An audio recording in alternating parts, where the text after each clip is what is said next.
Tough times may be ahead for Poland under Tusk's new government. Here's a report by Adrian Borecki. Well, who among us doesn't remember these legendary words? There just isn't any money, and there won't be.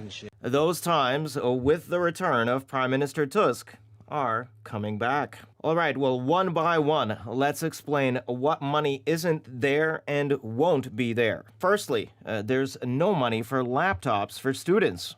There's no money. There have been serious reservations made by the European Commission regarding the preparation of this project and its feasibility. Also, regarding securing students from cyber threats. These laptops were also proposed without any ideas in terms of educational value. The Minister of Digitization commented in a very similar vein. There's no money from the EU, as 2023 expenditures have been questioned, or is there any in the budget, as it hasn't been secured yet. I understand that the budget money was not there, and in the new one, is it not there either? Nope, there's no money. We are in interministerial dialogue. On our side, the willingness is there, but there's no money, and there are problems on how to account for it. I can say that today there are more question marks than space to maneuver. The European Commission's reservations, however, were caused by omissions made by the ministry headed by Barbara Nowacka. No invoices have been submitted so far to the European Commission. No work has been undertaken in the Education Ministry that should have been done for this program to take effect this year. This basically means that Barbara Nowacka slept through those first few weeks and is now trying to put the blame on the previous government. And now, secondly, Tusk's government doesn't have the money to freeze electricity prices until the end of the year either. Why can't we keep freezing energy prices? What's wrong with doing that? Well, it's a growing budget burden. We no longer have the funds for it. And in that case, this will mean gigantic cost increases for Poles due to the government's decisions. Energy bills may increase by up to 64% as early as from July. And things were supposed to be so fresh and so beautiful. I believe that today, if I were a prime minister today, electricity and gas bills would be half. In these coming days, we're preparing for a disaster. For example, a family of 4 using a furnace. It'll have to pay over 3,000 złotych. More for electricity next year if the electricity price freeze is not extended. A working group set up by Law and Justice has proposed a solution. Well, we've proposed solutions that will not burden the budget, or at least only to a very small extent. Here, we've proposed a tax on excess profits made by energy companies from all sectors and subsectors of energy companies in order to make the burden on the budget as small as possible. The Law and Justice team also proposed extending a zero VAT rate on food until the end of the year. If the government does nothing, Jarosław Kaczyński's team will prepare parliamentary projects. The government, however, is unlikely to be counted on, and this has been shown by Prime Minister Donald Tusk's behavior. A meeting of the Council of Ministers took place today without his participation. The head of government has apparently overexerted himself in his less than 2 months in power. He's now taking a rest in the Italian Dolomites, as we see here. They should really get down to work and not look for reasons to procrastinate. Anyone can find reasons to not do something. I suggest that they roll up their sleeves and get to work. A ja proponuję, żeby oni zakasali rękawy i wzięli się do roboty. Key positions in government administration or state-owned companies remain vacant. These are things for which we will continue to criticize the government. So, actions beneficial to Poles are scarce. Tusk is only passing on information about the lack of money for various programs, as was the case during his previous governments. and this through the mouths of his ministers, not his own. Well, he prefers that in addition to these decisions, let the ministers shoulder it. I think this is the main reason for his disappearance at this time. For me, it's a matter of avoiding responsibility for these decisions, which are precisely unfavorable to Poles. I will emphasize again, all this is against the interests of every citizen. We will soon see how the daily lives of Poles will change to their disadvantage. These facts have been recognized by the rating agencies as well. They warn the escalation of political tensions in Poland has increased the risks to the government's effectiveness, which could complicate fiscal consolidation efforts and negatively affect market sentiment, especially if it undermines the stability and functioning of key institutions. From the moment the new government appeared, these problems began, announcing the withdrawal from the CPK and other large investments, question marks with the arms industry. We're watching all these things. Unfortunately, this is all very dangerous because we'll be going backwards economically. And finally, pensioners, whom Minister Nowacka apparently despises, should also start to worry. What's most important is to talk to young people because they're the ones who will change Poland, because it'll be their Poland, not the Poland of pensioners who are all flustered due to their loss in the elections. The truth comes out. Superficial smiles, hearts on lapels, but what they're really doing is insulting people. And this is what the Tusk coalition seems to be really strong at, or rather, rich with. And we go to another delay in another huge project in Poland. This time, a delay in sending documents to Brussels by Donald Tusk's government has stalled the start of construction of a 20 billion PLN Intel factory in Miękiny, near Wrocław. This despite the fact that the project could have started as early as this quarter. Described as one of the flagship projects of Mateusz Morawiecki's government, the establishment of the Semiconductor Integration and Testing Facility was hailed as the largest foreign direct investment in Poland. This project aimed to integrate Poland into the global technological circuit. However, recent reports suggest that the project's timeline has now become unrealistic due to the government's delay in submitting a certain paperwork. Apparently, the government's hesitance to send an approximately 6 billion PLN public assistance request stems from a desire to renegotiate the terms of the agreement, with an emphasis on allocating more funds towards Polish education. The scale of this investment certainly is immense, with costs projected at $4.6 billion.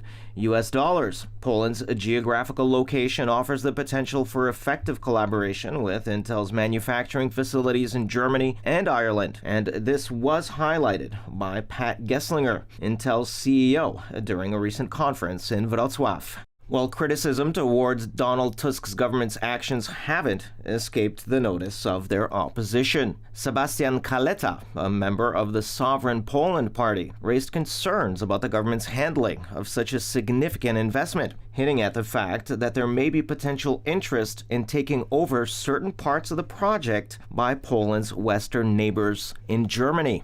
The delay in the Intel factory, along with other infrastructure projects like the CPK, raises questions about Poland's developmental trajectory under Tusk's administration.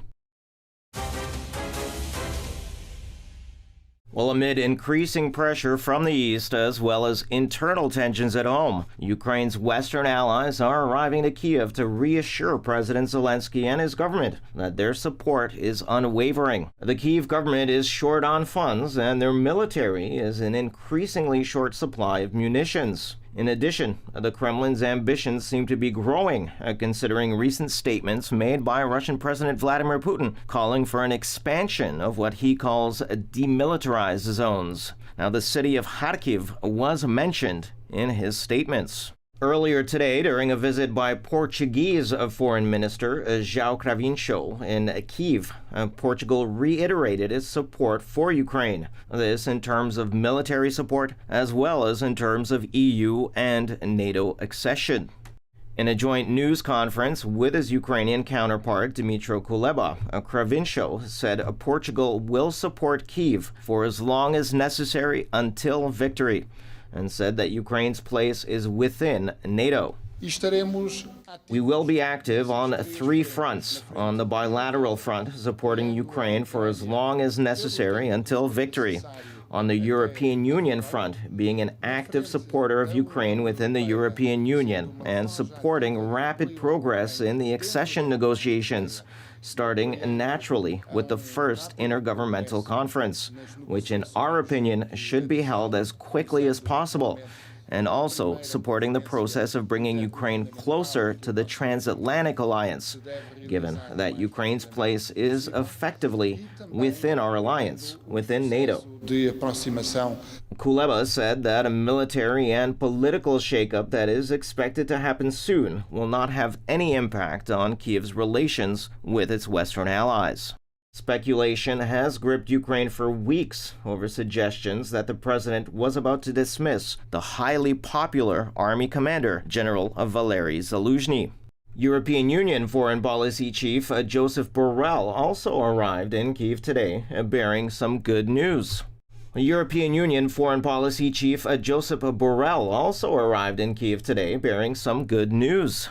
The European Union approved a 4-year, €50 billion facility for Ukraine last week, in a major boost for Kyiv, which depends heavily on its Western allies for military and financial support. Thanks to the leadership of the President of the Commission and the Lion, the President of the European countries have ensured finally all member states agreed on giving these 50 billion for support to Ukraine in a moment in which certainly Ukraine needs that more, and we will continue working in order to increase our military support. Borrell said that his talks in Kyiv would discuss support for Ukraine on both the military and financial sides, as well as Kyiv's progress in its reform path in its bid to join the 27-member bloc. Ukrainian military officials have said they face an acute shortage of ammunition and artillery shells as Russian forces press on with renewed assaults on several areas in the east and southeast of the country.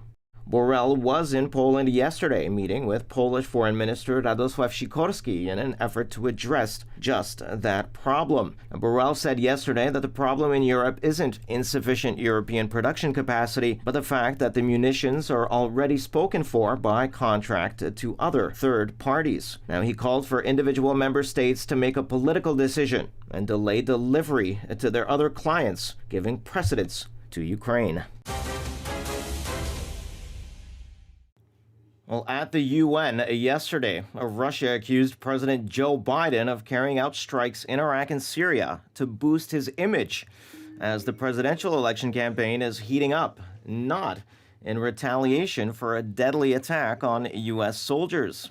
We see in these flex their muscles attempts, first of all, a desire to influence the domestic political landscape in America, a desire to somehow correct the disastrous image of the current American administration on the international arena, as the presidential election campaign is heating up. Russia's UN ambassador Vasily Nebenzia at the meeting of the Security Council on these strikes, which was requested by Moscow, said there was no justification for the U.S. action. The U.S. began the airstrikes on Friday against dozens of targets linked to Iran's Revolutionary Guard, the IRGC, and allied groups after 3 U.S. soldiers were killed in Jordan in an attack that Washington blames on Iranian-backed militias. Now, U.S. voters will go to the polls in November to elect a president for the next 4 years. The White House did not immediately respond to a request for comment on Nebenzia's remarks about Biden. Well, Deputy U.S. Ambassador to the UN, Robert Wood, justified the U.S. strikes in Syria and Iraq under Article 51 of the founding UN Charter, which covers the individual or collective right of states to self-defense against armed attack. I also want to stress that these strikes are separate and distinct from the coalition strikes in Yemen, which were in response to the Iranian-backed Houthis' lawless attacks on naval vessels and international shipping in the Red Sea. Let me be clear. The United States does not desire more conflict in a region when we are actively working to contain and de-escalate the conflict in Gaza. And we are not seeking a direct conflict with Iran. But we will continue to defend our personnel against unacceptable attacks, period. He also reiterated that the U.S. does not want the conflict with Iran to escalate. He also added that the strikes in Syria and Iraq were a separate and distinct operation from U.S. and British strikes against the Iran-aligned Houthi group in Yemen in response to the Houthi targeting of shipping in the Red Sea. The Pentagon on Monday said it was not aware of any Iranian deaths in the recent strikes. Iran's UN ambassador Amir Saeed Iravani condemned the U.S. action as illegal and unjustified. All of the resistance groups in the region are independent, and their decisions and actions are motivated by their legitimate rights under international law that are ending the illegal presence of U.S. in their territories, stopping the genocide in Gaza, and ending the occupation of Palestinian territories. Therefore, any attempt to attribute these actions to Iran or its armed forces is misleading, baseless, and unacceptable. Iran never seeks to contribute to the spillover in the region. Well, the farmer revolution continues throughout the European continent. And today, it was the Spanish farmers who blocked traffic on several important highways around the country. They set makeshift barricades on fire as they joined their colleagues in other European countries, protesting against high costs, local bureaucracy, and the EU's green agenda. Today we are here because we want to take care of the soil and the animals. Stop all these documents that are coming from the Europe, because we don't want to lose our time to make more papers. Just we are farmers. We are the people that take care of the soil, take care of the animals, take care of your health, your food. At least 14 highways in the regions of Catalonia, Andalusia, Castile-La Mancha, and Valencia were blockaded. Asaja and other associations had called for protests as of Thursday, but many farmers took to the roads with their tractors today, snarling traffic throughout the country, from Seville and Granada in the south up to Girona near the French border. Over the past few days, blockades in France and Belgium have sometimes escalated into violent clashes with police. Like their European counterparts, Spanish farmers say they are weighed down by European regulations, low prices, and rising production costs, while lacking government support. In response, Spain's agricultural ministry announced on Tuesday it would distribute an extra €269 million in aid to nearly 140,000 farmers to help alleviate the impact from the long-running drought and the war in Ukraine. And Bulgarian farmers also blocked roads across their country today. In addition to those in Spain, farmers in Bulgaria say that while funding was crucial and urgently needed, their problems were that subsidies were received a year late, and they're forced to take loans at increasingly high interest rates. Now, dozens of tractors parading with Bulgarian flags disrupted traffic in several